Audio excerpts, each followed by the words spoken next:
স্বেচ্ছায় মাথার চুল দান করলেন ক্যান্সার আক্রান্ত মানুষদের জন্য।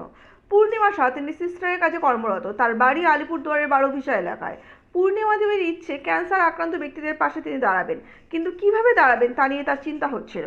ক্যান্সার আক্রান্ত ব্যক্তিদের কেমোথেরাপি দিলে মাথার চুল ঝরে পড়ে যায়, তাই পূর্ণিমা দেবীর ইচ্ছে ছিল তার মাথার চুল দিয়ে ক্যান্সার আক্রান্ত ব্যক্তিদের পাশে দাঁড়াবেন। সে মতোই 25শে বৈশাখ অর্থাৎ কবিগুরু রবীন্দ্রনাথ ঠাকুরের জন্মদিনকে সামনে রেখে তার ইচ্ছে পূরণ করলেন। তিনি এদিন তার মূল্যবান 12 ইঞ্চি মাথার চুল স্বেচ্ছায় কেটে ক্যান্সার আক্রান্ত মানুষদের দান করলেন। এই চুল এক স্বেচ্ছাসেবী সংগঠনের সদস্যদের হাতে তুলে দেন। সেই স্বেচ্ছাসেবী সংগঠনের সদস্যরা তার এই চুল বম্বের এক ক্যান্সার সেন্টারে পাঠানোর ব্যবস্থা করবেন। পূর্ণিমা দেবী নিজের উদ্যোগে ইসিজি মেশিন কিনেছেন এবং সেই মেশিন দিয়ে বিভিন্ন মানুষের পরিষেবা দেন। তার এই উদ্যোগকে সাধুবাদ জানিয়েছেন এই স্বেচ্ছাসেবী সংগঠনের সদস্যরা।